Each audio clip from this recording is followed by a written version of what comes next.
बिस्मिल्लाहिर्रहमानिर्रहीम। अस्सलाम वालेकुम दोस्तों, आज 24 फरवरी 2023 फ्राइडे है और इस वीडियो में हम एनालिसिस करेंगे gold, crude oil, natural gas, euro USD, GBP USD, silver और आखिर में इंडेक्सेस को भी देखेंगे।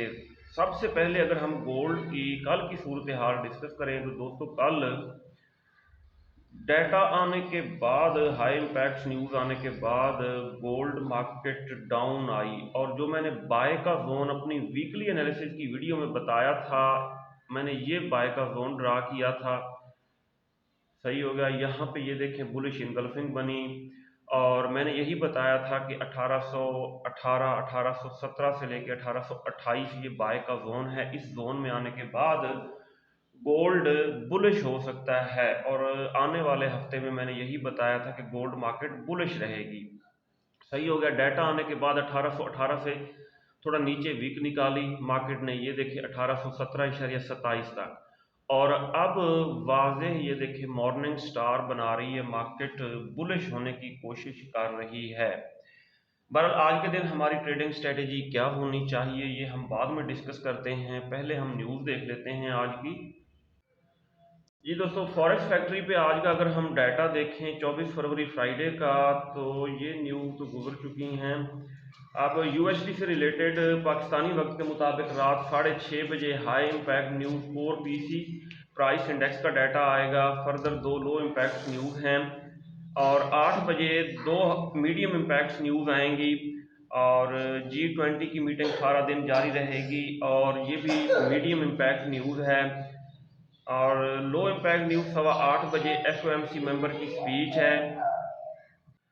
अगर दोस्तों हम फॉरेक्स स्ट्रीट पे न्यूज़ देखें तो यहाँ पे ये बताया जा रहा है कि गोल्ड ने लो लगाया अपना, रिसेंट लॉसेज आफ्टर रिफ्रेशिंग 2023 लो। अच्छा जी, उसके बाद ये बता रहे हैं कि ये अप हो रही है, गोल्ड प्राइस पिक्स अप। और फर्दर यहाँ पे देखें तो जियोपॉलिटिकल टेंशन और अदर न्यूज़ की वजह से ये जो न्यूज़ हैं ये यही बता रही हैं कि गोल्ड बुलिश हो सकता है। जी दोस्तों, अगर हम टेक्निकली देखें तो रात मैंने व्हाट्सएप ग्रुप में ये बताया था कि गोल्ड हमें गोल्डन अपॉर्चुनिटी देने जा रहा है। यहाँ पे देखें, हसीब अब्बासी साहब की मैंने वीडियो भी 5 मिनट की शेयर की थी। उस वीडियो में हसीब अब्बासी साहब ने भी ये बताया था कि ये देखें दोस्तों, ये है ट्रेंड लाइन। इसको थोड़ा एडजस्ट कर लेते हैं, यहाँ पे आ गई जी।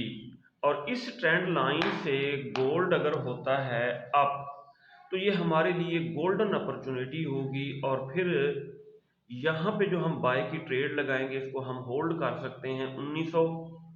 अच्छा, 1900 के बाद 2000 और 2070 की तरफ गोल्ड जा सकता है। और यहाँ पे देखें गोल्ड जो है इस 200 मूविंग एवरेज से अगर आ जाता है बिलो, फिर हम इसको बेरिश कंसीडर करेंगे। लेकिन ये 200 के मूविंग एवरेज से अबव है और ये स्ट्रेंड लाइन से अप हो रहा है, तो यहाँ से ये बुलिश होने के इसके चांसेस हैं। अगर इसने एसएल हमारा हिट कर दिया जो 1817 से हमने नीचे लगाया हुआ है, फिर ये तकरीबन 1780 की तरफ डाउन जाएगा और हो सकता है फिर इस 200 के मूविंग एवरेज से टकरा के फिर दोबारा अप हो। बहरहाल अगर हम देखें H4 के टाइम फ्रेम में इंडिकेटर्स को देखें, H1 में देख लेते हैं। हाँ जी, ये बुलिश होने के लिए दोस्तों जो हमने ट्रेंड लाइन लगाई है ना, इससे ऊपर इसको क्लोजिंग देनी चाहिए। ठीक है, बड़े टाइम फ्रेम में एक अच्छी बुलिश कैंडल इसके ऊपर क्लोज होनी चाहिए। अब देखें, ये आज का पीवट पॉइंट मैं आपको बताऊं वो बन रहा है तकरीबन 1829। H1 का टाइम फ्रेम ओपन, हाँ जी, ये 1828 या 1829 का लेवल जो है ये आज का पीवट पॉइंट है। और ये 1828 कल से हम देख रहे हैं कि ये मार्केट के लिए रेजिस्टेंस साबित हो रहा है। ये लेवल यहाँ से टकरा के मार्केट बार बार डाउन आ जाती है। ये देखें कितनी दफ़ा डाउन आई है, यहाँ से 1 2 3 4 5 6 7 और अब इसको ब्रेक करने की कोशिश कर रही है। ठीक है, ये है मेन रेजिस्टेंस। अगर 1828 को इसने ब्रेक कर दिया तो फर्दर ऊपर ट्रेंड लाइन है, इससे मार्केट ऊपर निकल गई तो फिर ये 1900, 2000 और 2070 की तरफ जा सकती है गोल्ड मार्केट। और व्हाट्सएप ग्रुप में यहाँ पे मैंने बाइंग कराई है, ठीक है, और उन ट्रेड्स को हम होल्ड रखेंगे। बारल देखते हैं क्या होता है। बारल H4 का टाइम फ्रेम अगर देखें, ये देखें मार्केट मॉर्निंग स्टार बनाने की कोशिश कर रही है यहाँ पे, सही है। छोटा एसएल है, 1817 से अगर बाय किया है तो 1816 का एसएल है, सही है। फर्दर 1815 पे भी एडजस्ट कर सकते हैं, $1-2 का। अगर हिट हो गया खुदा न खास्ता तो फिर सेलिंग की तरफ बैठना होगा हमें। आज दोस्तों, आज की ट्रेडिंग स्ट्रेटेजी ये है कि आज हम करेंगे वेट हमने क्या करना है, इस पीवट पॉइंट को मार्केट ब्रेक करती है, रीटेस्ट करके अप होने लगती है तो नीचे स्टॉप लॉस लगा के हम बाइंग कर सकते हैं। अच्छा, अगर यहाँ पे H1 के टाइम फ्रेम में इवनिंग स्टार बनाती है या बेरिश इनगल्फिंग बनाती है तो फिर हम सेलिंग की तरफ हमें बैठना पड़ेगा। अगर हम देखें 30 मिनट टाइम फ्रेम में, हाँ जी, इंडिकेटर यही बता रहे हैं कि मार्केट थोड़ी बहुत करेक्शन करने डाउन आ सकती है।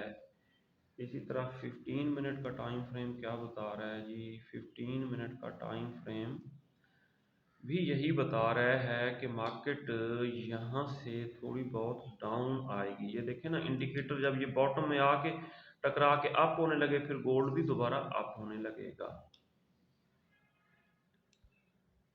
अब H1 का टाइम फ्रेम दोबारा ओपन किया, यहाँ पे अगर आता भी है डाउन तो H1 के टाइम फ्रेम में बुलिश इनगल्फिंग बनी है, तो इस बुलिश इनगल्फिंग से दोबारा इसके अप होने के चांसेस रहेंगे, सही। इससे और दोबारा अगर फर्दर डाउन आता है तो हम वेट करेंगे कि ये मार्केट डबल बॉटम यहाँ पे लगा के फिर अप होगी,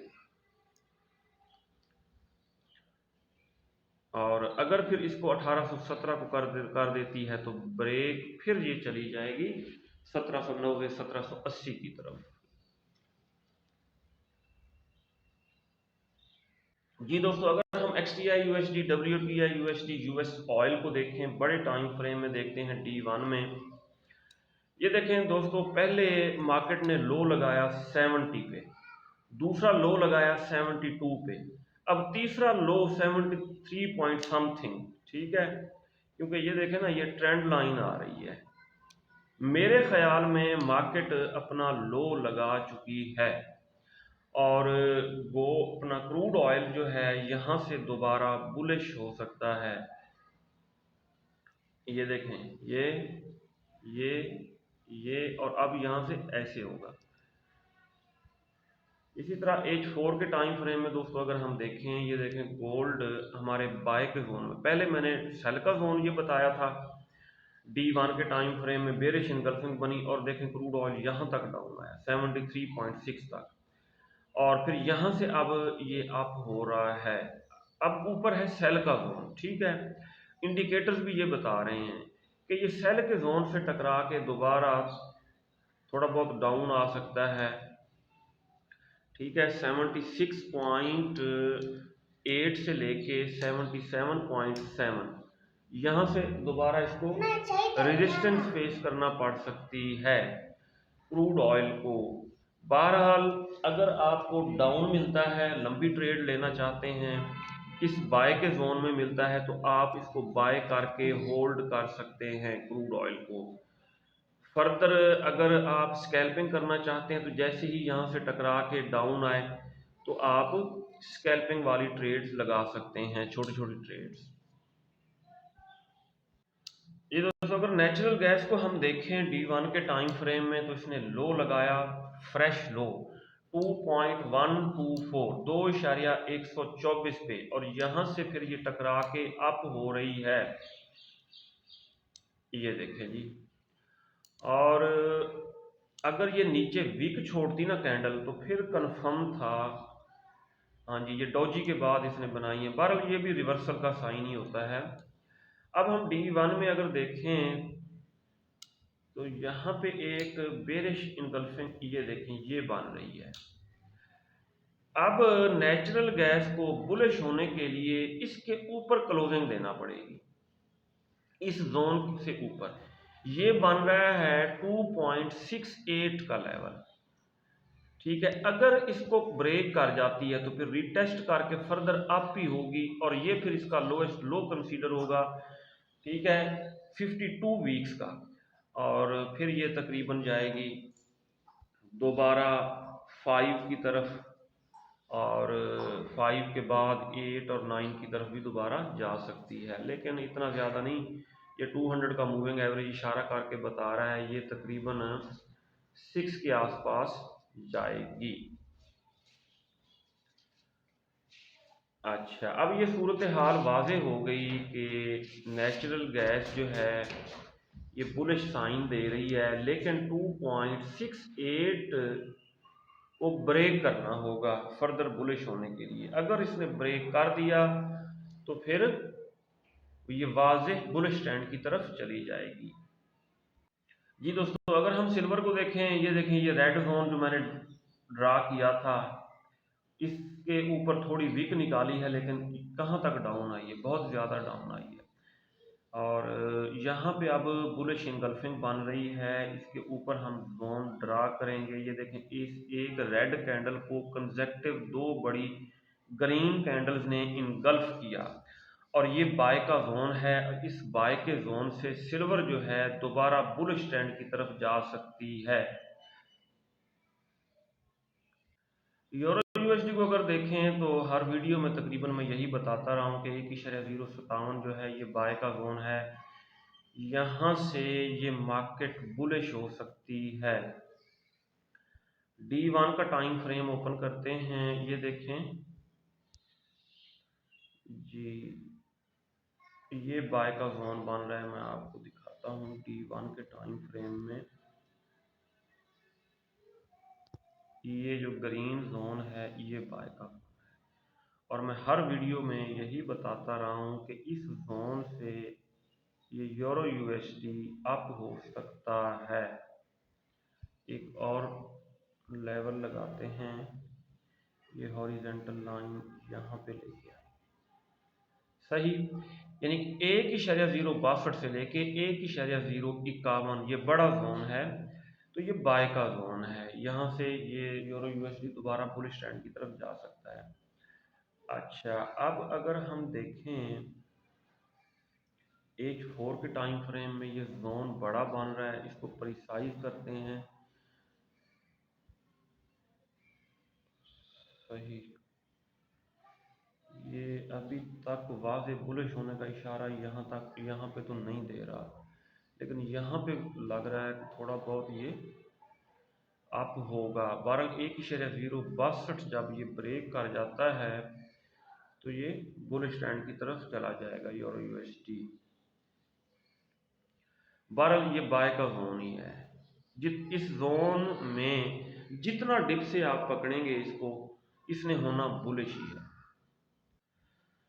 जीबीपी यूएसडी को अगर हम देखें, जीबीपी यूएसडी अभी बाइंग लेवल तक नहीं आया, क्योंकि 1.19 को जब तक ये टच नहीं करता तो बाइंग रिस्की हो सकती है। ये देखें 1.1960 से लेके 1.1913 ये बाय का जोन है। पहले इसके डाउन आने के चांसेस रहेंगे, सही है। और यहाँ से फिर ये बुलिश हो सकता है इस जोन से। NS 100 मार्केट फर्दर डाउन देखते हैं आ सकती है या नहीं। फर्दर दोस्तों इसको जाना अप चाहिए, लेकिन ऊपर एक बेरिश इनगल्फिंग बन रही है, इसको ब्रेक करना ज़रूरी है। लेकिन ये 200 के मूविंग एवरेज से, जैसा कि मैं हर वीडियो में बताता रहा हूँ, यहाँ से टकरा के ये अप हो सकती है और अप हो रही है। बहरहाल इसको डिप से बाय किया जाए, क्योंकि ये बाय के जोन में है। जी दोस्तों, US 30 मार्केट ये ऊपर सेल का जोन हमने ड्रा किया था, ये नीचे बाय का जोन है। यहाँ से ये स्टेबल होने की कोशिश कर रही है और ये 200 के मूविंग एवरेज तक अप ज़रूर होगी ये मार्केट। जर्मन 40 को अगर हम देखें, GR40 या D30 एक ही बात है, ये हमारे बाय के जोन से ये देखें अप ही है। और फर्दर ये देखें, अगर ये डाउन आती है तो इसको डिप से बाय किया जाए, क्योंकि ये वाज़ेह बुलिश ट्रेंड में है ये मार्केट। ये D1 के टाइम फ्रेम में हमने बाय का जोन ड्रा किया था। डोजी के बाद कंसेक्टिव 3 ग्रीन कैंडल्स क्लोज हुई थी, ये देखें। अच्छा, अब अगर ये कैंडल ग्रीन क्लोज हो जाती है तो फिर बुलिश इनगल्फिंग बनेगी। बहरहाल ये बुलिश ट्रेंड में है, इसको डिप से बाय करेंगे हम। ये था दोस्तों आज का एनालिसिस। अपना बहुत सारा ख्याल रखिएगा, मेरे दुआ में याद रखिएगा। अल्लाह हाफ़िज़।